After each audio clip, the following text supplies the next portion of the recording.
Assalamualaikum warahmatullahi wabarakatuh. Pada hari ini, kumpulan kami akan menceritakan mengenai subtajuk daripada sistem perundangan di Malaysia, iaitu apa itu undang-undang.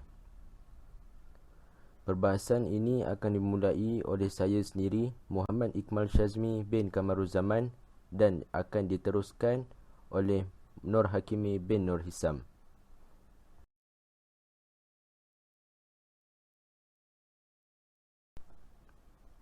Sebagai pendahuluan, terdapat berbagai definisi undang-undang yang telah diberikan oleh ahli falsafah terkenal. Antaranya adalah seperti Austin. Menurut Austin, undang-undang adalah perintah yang dikeluarkan oleh satu badan berkuasa untuk orang-orang biasa dan dikuatkuasakan oleh hukuman. Yang kedua adalah Selman. Selman mengatakan undang-undang adalah satu badan yang mengandungi prinsip-prinsip yang diperkui dan digunakan oleh sesebuah negara dalam pentadbiran keadilannya, atau kata lain, undang-undang adalah peraturan yang diperkui dan dikuatkuasakan oleh mahkamah. Yang ketiga adalah Hobbes. Menurut Hobbes, undang-undang ialah kaedah perlakuan yang obligatori, iaitu yang patut dipatuhi yang bersifat mendesak.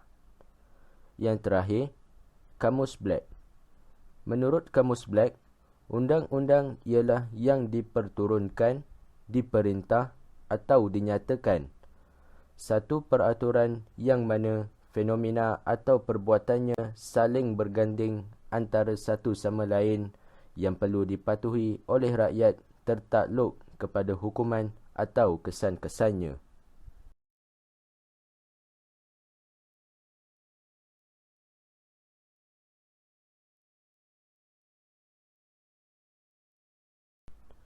Yang seterusnya ialah fungsi-fungsi undang-undang. Undang-undang adalah satu cara mengawal masyarakat, iaitu ia digunakan untuk mengawal tindakan ahli-ahli masyarakat. Kawalan dilaksanakan dengan cara-cara yang jelas. Undang-undang juga dapat dilihat sebagai alat mengawal atau pengatur masyarakat, seperti peruntukan pembayaran cukai bagi diberikan kepada masyarakat yang tidak berkemampuan.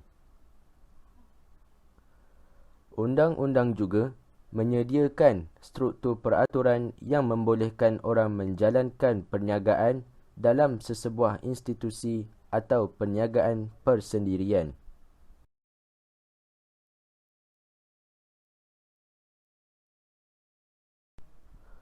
Undang-undang Paternalism. J. Stuart Mill menentang undang-undang paternalism kerana ia mencerobohi hak individu untuk berfikir secara bebas. Dengan itu, ia juga akan mengganggu kebahagiaan seseorang. Namun, H.L.A. Hart mengatakan paternalism boleh dijustifikasikan. Ini kerana ada orang yang membuat keputusan kerana kurang maklumat dan pengetahuan. Ia juga boleh dijustifikasikan dalam keadaan di mana orang itu telah diberi kuasa membuat pilihan bebas, misalnya seorang kanak-kanak yang bersetuju menyimpan wang saku untuk membeli hadiah yang besar. Kerana mereka tahu bahawa mereka tidak mampu menyimpan wang dengan sendirinya. Walau bagaimanapun, campur tangan undang-undang paternalism adalah merupakan isu yang sukar dijawab oleh mana-mana pihak. Secara amalannya, hanya beberapa undang-undang sahaja yang paternalistik dalam keseluruhannya. Jarang sekali sesuatu perbuatan itu tidak menjejaskan orang lain. Contohnya, seperti merokok. Bukan sahaja akan menjejaskan kesihatan perokok itu sendiri, tetapi sedikit sebanyak akan melibatkan kemudaratan sistem kesihatan orang lain.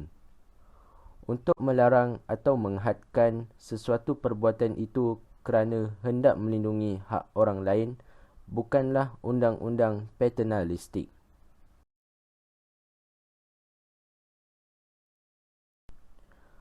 Seterusnya, kesahan undang-undang. Terdapat beberapa soalan lazim yang sering dipertanyakan.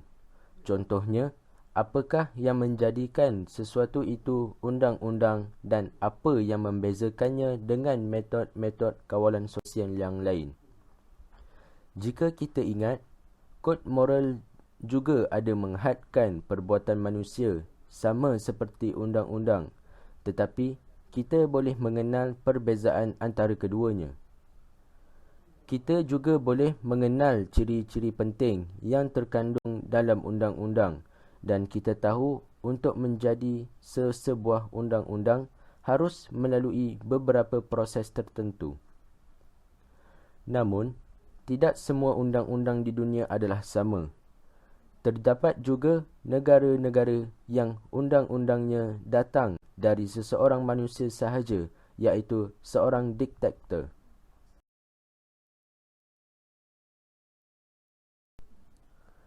Teori positivis undang-undang.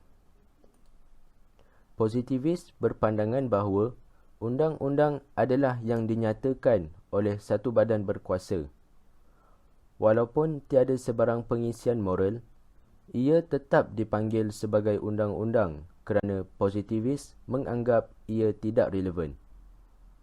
Sebagai contoh, undang-undang membunuh semua Yahudi oleh orang-orang Jerman semasa Perang Dunia Kedua. John Austin merupakan seorang positivis yang melihat undang-undang sebagai perintah yang datang dari sumber sebenar yang diikuti oleh ugutan hukuman jika perintah itu tidak dapat dipatuhi. Bagaimanapun, tidak semua undang-undang boleh diberi deskripsi sebegini. Ada yang mematuhi undang-undang bukan kerana takut akan hukuman semata-mata, tetapi sekadar menghormati undang-undang tersebut. Oleh itu, teori ini telah dikritik kerana undang-undang dilihat sebagai pembuli yang hanya dipatuhi kerana perasaan takut.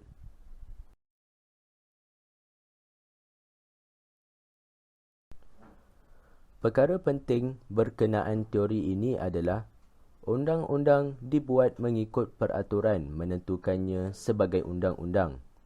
Misalnya, di Malaysia, undang-undang mesti diluluskan oleh Dewan Rakyat, Dewan Negara dan akhirnya dipersetujui oleh Yang di-Pertuan Agong. Persoalannya, mengapa peraturan mengenai pembuatan undang-undang menjadi elemen yang mengikat dan dari mana pula Parlimen mendapat kuasanya?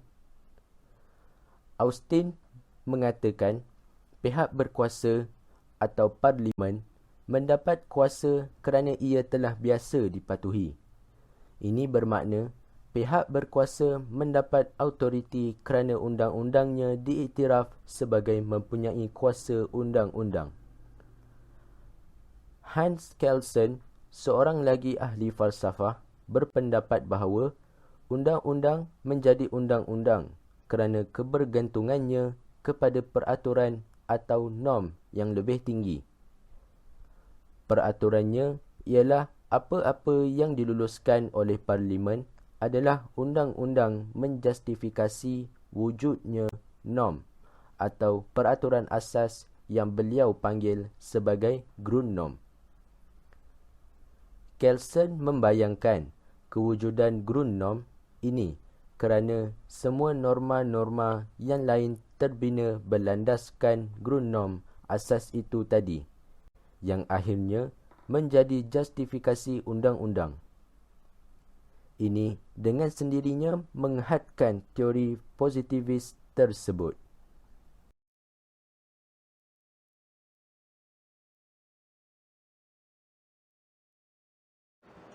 Teori undang-undang semula jadi iaitu Natural Law Theories. Ahli falsafah teori undang-undang semula jadi ini percaya bahawa undang-undang diasaskan di atas satu faktor luaran yang tidak berubah-ubah, yang mungkin peraturan moral atau agama atau pemikiran logik dan akal. Teori ini mengatakan bahawa setiap undang-undang mesti mempunyai elemen semula jadinya. Undang-undang yang bertentangan dengan prinsip atau elemen semula jadi ini bukanlah undang-undang. Antara ahli falsafah yang percaya kepada teori ini ialah St. Thomas Aquinas, di mana beliau berkata, "Consequently, every human law has just so much of the nature, but if deflect from the law of nature, it is no longer a law, but a perversion law." Seterusnya ialah teori undang-undang moden. Teori undang-undang moden terbahagi kepada dua, iaitu legal realism dan teori feminis. Legal realism ialah kebenaran perundangan mendapat idea dari orang Amerika yang mengamal undang-undang seperti peguam dan hakim. Realism adalah penting kerana mementingkan elemen kemanusiaan dalam undang-undang dan cuba mengeluarkan undang-undang dari konteksnya. Ia juga memberikan kelonggaran kepada hakim untuk membuat keputusan.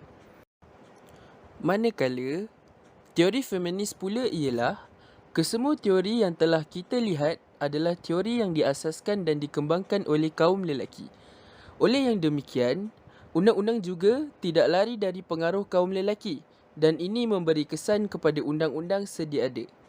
Tugas utama pemikir feminis ialah menunjukkan kelemahan undang-undang yang sedia ada dan bagaimana ia begitu berat sebelah, iaitu menyebelahi kaum lelaki.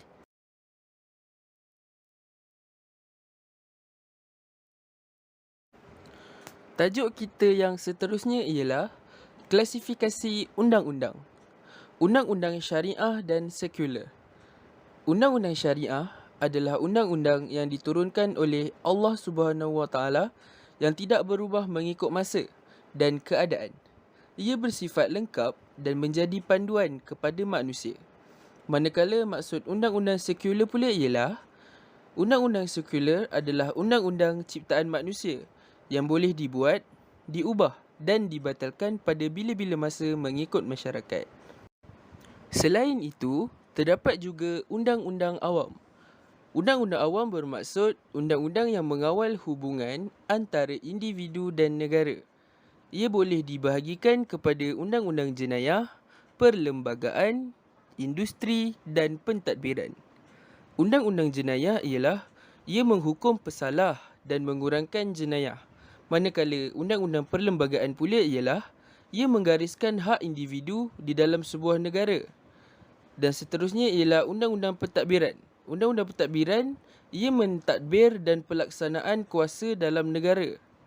Dan undang-undang industri pula ialah hubungan majikan dengan pekerja.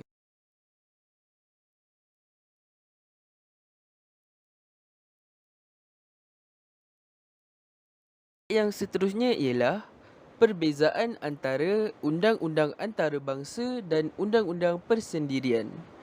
Undang-undang antarabangsa ialah ia ditaksirkan sebagai suatu badan undang-undang yang mengandungi prinsip dan peraturan perlakuan yang membuatkan negara-negara di dunia ini berasa terikat untuk mematuhinya dan biasa dipatuhi dalam hubungan antara mereka. Manakala, undang-undang persendirian pula ialah berkenaan dengan hak dan tanggungjawab seseorang individu dengan individu lain. Tujuan ini adalah untuk memberikan ganti rugi kepada pihak-pihak yang tercedera dan amanah. Selain itu, saya akan bentangkan tentang perbezaan di antara kesalahan sivil dan kesalahan jenayah. Kesalahan jenayah. Yang pertama, ia adalah kesalahan yang serius. Dan yang kedua, melibatkan kepentingan dan keselamatan awam. Dan yang ketiga ialah pendakwaan dibuat oleh peguam persekutuan. Manakala kesalahan sivil pula ialah yang pertama, ia adalah kesalahan yang kurang serius. Dan yang kedua, ia melibatkan kepentingan individu. Dan yang ketiga, tuntutan ke mahkamah dibawa oleh individu yang terlibat.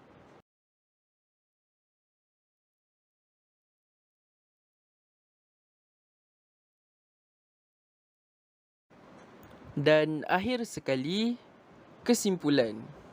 Kesimpulannya, kita dapat lihat bahawa undang-undang merupakan satu peraturan yang menekankan etika moral dan tata susila dalam kehidupan manusia. Undang-undang juga wajib dipatuhi kerana setiap daripada penguatkuasaan undang-undang tersebut dituruti dengan hukuman atau denda kepada sesiapa yang tidak akur dan patuh kepada undang-undang yang telah termaktub di dalam perlembagaan tersebut.